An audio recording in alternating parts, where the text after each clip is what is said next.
ఓ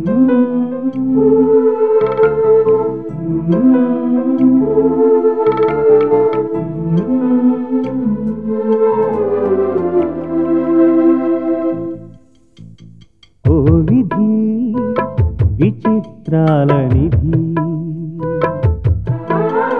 ఓ విధి విచిత్రాల నిధి, వింత కథల సారథి, ఆశ నిరాశల వారధి, నిరంకుశ నిర్ణయాల నిర్దయవానిధి, ఓ విధి విచిత్రాల నిధి,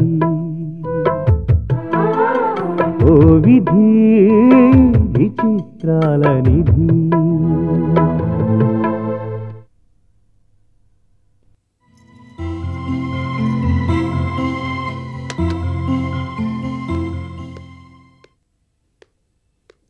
అమ్మమ్మా, తాతయ్య అప్పచెప్పిన పనులున్నాయి, వాటిని అలాగే వదిలేస్తే ఇన్నాళ్ళు తాతయ్య పడ్డ శ్రమంతా వృధా అయిపోతుంది. అలా కాకుండా నేను ట్రస్ట్ బాధ్యతల్ని పూర్తిగా తీసుకుని తాతయ్య ఆశల్ని నెరవేర్చాలనుకుంటున్నాను. మంచిదమ్మా, అలాగైనా ఆయన ఆత్మకి శాంతి కలుగుతుంది. నేను ట్రస్ట్ ఆఫీస్కి వెళ్తున్నానమ్మమ్మా, అవసరమైతే అక్కడికి ఫోన్ చెయ్యి. అలాగే.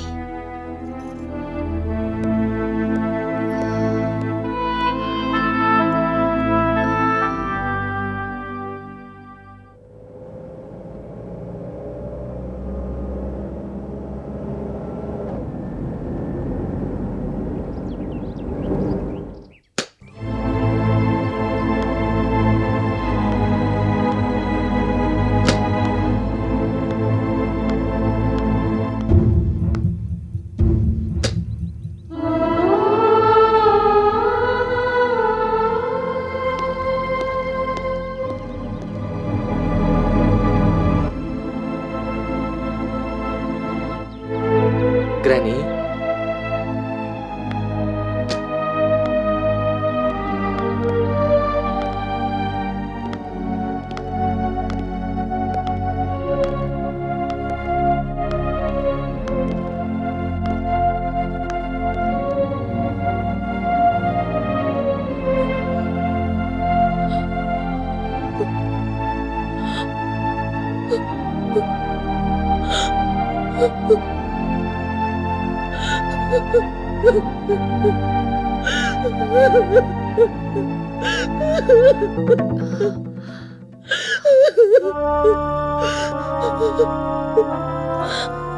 రోజీ, ఏమిటిది? ఊరుకో. వద్దు, నన్ను ఆపకు లక్ష్మి.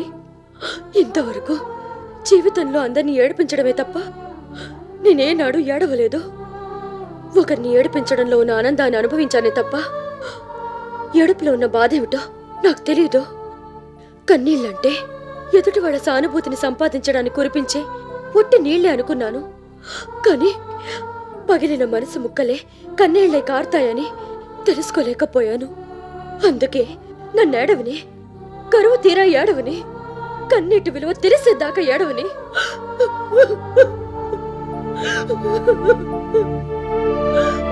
రోజీ, ఆ భగవంతుడి దయ వల్ల అంతా సవ్యంగా జరిగిపోయింది. నువ్వు హంతకురాలు కావని కోర్టు తీర్పిచ్చింది. జైల్లోంచి విడుదలై ఇంటికొచ్చేశావు. ఆనందంగా ఉండవలసిన సమయంలో ఈ కన్నీళ్ళేమిటి? లేదు లక్ష్మి, నిజానికి నేను హంతకురాల్నే.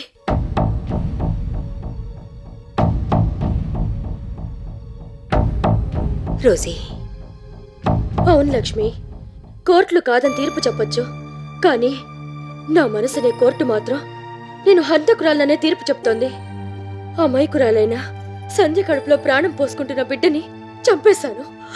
అందుకు నాకు జైలు శిక్ష కాదు, ఉరి శిక్ష పడాలి. అవన్నీ ఇప్పుడెందుకు రోజీ?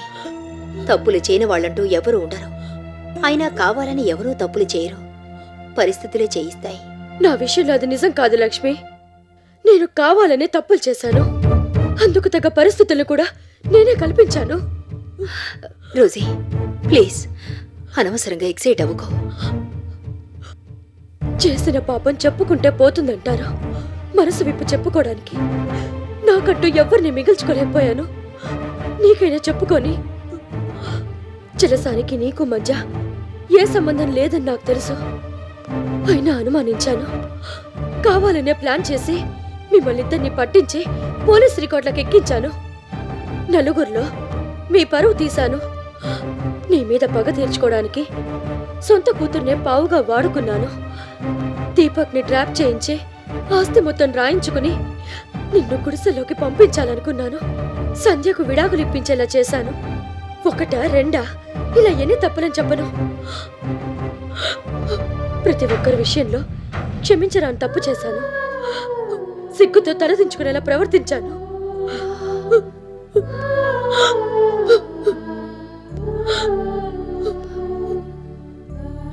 రోజీ, చేసిన తప్పులన్నీ ధైర్యంగా చెప్పుకుంటున్నావు. జరిగిన దానికి పశ్చాత్తాపడుతున్నావు. ఇంతకన్నా ఏం కావాలి? ఎన్నాళ్లుగా మనసులు చుట్టుకున్న అనుమానపు తెరలు తొలగిపోయాయి. అపార్థాల పొరలు కరిగిపోయాయి. జరిగిందంతా మర్చిపోయి మనసును ప్రశాంతంగా ఉంచుకో. చాలదు లక్ష్మి, ఈ పశ్చాత్తాపం చాలదు. నిన్ను నిర్దోషణ నిరూపించి జైలు నుంచి విడిపించావు. నిండు మనసుతో నువ్వు సహాయం చేసి ఉండకపోతే నా జీవితం జైలు గోడల మధ్య ముగిసిపోయి ఉండేది. శత్రువులు కూడా ప్రేమించే గొప్ప మనసు నీకుంది. కానీ చేసిన తప్పుల్ని క్షమించమని అడిగే అర్హత నాకు లేదు. అందుకే కన్నీళ్లతో నీ పాదాలు కడిగి నా పాపాలను ప్రక్షాళన చేసుకోనివ్వు. పవిత్రమైన నీ పాదస్పర్శతో నాలో నిద్రపోతున్న మంచితనాన్ని, మానవత్వాన్ని మేల్కొనివ్వు.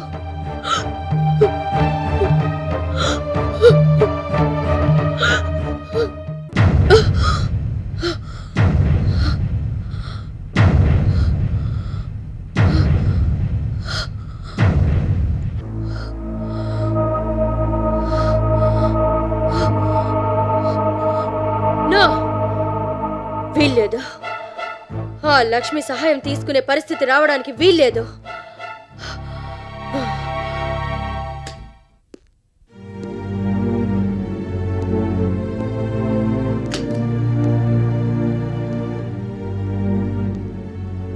ఏమిటి మేడం అలా ఉన్నారు? ఏ లేదు రాజు.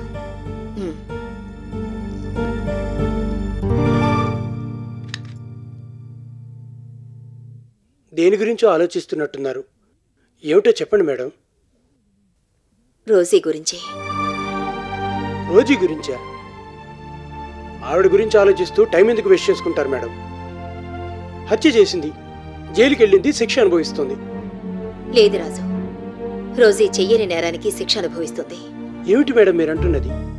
విలియమ్స్ గారిని ఆవిడే చంపినట్లు సాక్ష్యాధారాలు దొరికాయి కాబట్టే పోలీసులు అరెస్ట్ చేశారు. అదంతా నిజం కాదు. విలియమ్స్ గారిని చంపింది రోజీ అయి ఉండదు. రోజీ మీద పగతో ఎవరో ప్లాన్డ్గా చేసిన పని ఇది. అంత ఖచ్చితంగా ఎలా చెప్పగలుగుతున్నారు? రోజీ మెంటాలిటీ నాకు బాగా తెలుసు. మాటలతో చేతలతో ఎదుటివాళ్ళని బాధ పెడుతుందేమో కానీ ప్రాణాలు తీసే పని మాత్రం చేయదు. ఓకే, మీరు చెప్పిందే నిజం అనుకుందాం. రోజీ మీద ఏమైనా పగుంటే అది మీకే ఉండాలి. కానీ మీరు పొరపాటును కూడా అలాంటి పని చేయరు. మరి అంత ప్లానెట్గా మర్డర్ చేసి ఆవిడ్ని జైలుకి పంపించాల్సిన అవసరం ఎవరికి ఉంటుంది మేడం? ఎవరికైనా ఉండొచ్చు. రోజీకి నేను కనబడే శత్రువుని. కనబడకుండా ఇంకెంతమంది ఉన్నారో మనకెలా తెలుస్తుంది? అలాంటి వాళ్ళెవరో ఈ పని చేసి ఉండొచ్చు. మీ కుటుంబాన్ని అంతలా టార్చర్ చేసినా రోజీని మీరింకా వెనకేసుకొస్తున్నారంటే ఆశ్చర్యంగా ఉంది మేడం. అంతగా ఆశ్చర్యపోవడానికి ఏముంది రాజు? నేరం చేయకపోయినా శిక్ష అనుభవిస్తుంది కదా, అందుకు బాధగా ఉంది. ఆ మాట మీరొక్కరే అంటున్నారు మేడం. అంత పని చేసినా రోజీ గురించి మీరు పాజిటివ్గానే ఆలోచిస్తున్నారు. మీలా ఒక్క క్షణం ఆడ ఆలోచించి ఉంటే మీ ఫ్యామిలీకి ఇంత అన్యాయం జరుగుండేది కాదు. రోజీ మీద జాలి పట్టడంలో అర్థం లేదు. మంచితనానికి కూడా హద్దుండాలి మేడం. పోనీలే రాజు, మంచితనం నా బలహీనతని మీరంతా ఎప్పుడో సర్టిఫికెట్ ఇచ్చేశారు కదా, అలాగే అనుకుందాం. కానీ మొండితనంతో, మూర్ఖత్వంతో బతుకుని చేజేతుల నాశనం చేసుకున్న రోజీని చూస్తుంటే బాధగా అనిపిస్తుంది. అంత ఆస్తి ఉంది, పలుకుబడుంది, కానీ బెయిల్ మాత్రం దొరకలేదు. మన ఇన్ఫ్లుయెన్స్ కూడా ఎందుకు పనికి రాలేదు. అరెస్ట్ అయి వారం రోజులవుతున్నా ఇంతవరకు జైల్లోంచి బయటికి రాలేదు. పోన్లేండి మేడం, అలాంటి వాళ్ళు జైల్లో ఉంటేనే అందరికీ సేఫ్టీ. రాజు, సారీ మేడం, మిమ్మల్ని హర్ట్ చేయాలని కాదు, మనసులో ఉన్న మాట అనుకోకుండా బయటకు వచ్చేసింది అంతే. పర్వాలేదు. రేపు నిజం బయటపడి రోజు ఇది తప్పు లేదని తెలిస్తే నువ్వు ఇలా మాట్లాడావు. ఒకసారి రోజు ఆఫీస్కి వెళ్ళి ఎంక్వైరీ చేస్తే ఏదైనా ఇన్ఫర్మేషన్ దొరుకుతుందేమో. అపాత్రదానం చేస్తున్నారేమో, ఒక్కసారి ఆలోచించండి మేడం. ఎవరెలా అనుకున్నా పర్వాలేదు. నాకు మంచి అనిపించింది నేను చేస్తాను.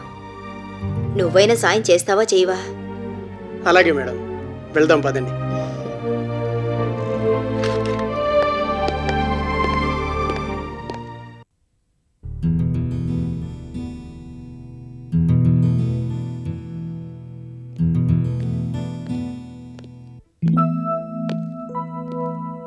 మేడం, మీకోసం ఎవరు వచ్చారు.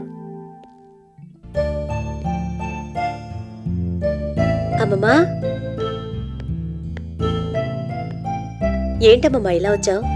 ఏ లేదమ్మా, ఎంత ఇన్ఫ్లుయెన్స్ చేసినా రోజీకి బెయిల్ దొరకడం చాలా కష్టంగా ఉంది.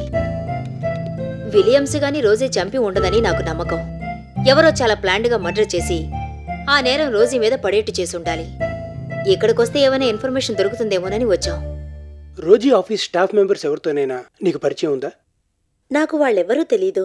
కానీ ఉమేష్ ప్రభు అనే ఒకతను మాత్రం ఈ మధ్య బెంగళూరు నుంచి ట్రాన్స్ఫర్ అయి వచ్చాడు. అతను మాత్రం బాగా తెలుసు. అతను నీకెలా తెలుసు? ట్రస్ట్ యాక్టివిటీస్లో సోషల్ సర్వీస్ చేయాలనుందని, అందుచేత ట్రస్ట్కి సంబంధించిన పనులేమైనా ఉంటే చేస్తానని అతనంతన అతనే వచ్చి తాతయ్యని రిక్వెస్ట్ చేశాడు. తాతయ్య సరే అన్నారు. అప్పటినుంచి ఆఫీస్ అవ్వగానే వచ్చి అకౌంట్స్ అవి చూస్తూ ఉండేవాడు. అలా నాకు పరిచయం. అతను ఇప్పుడు ఆఫీసులో ఉంటాడా? ఉండడు. తాతగారు చనిపోయే ముందు రోజు నుంచి అతను లీవ్లో ఉన్నాడు.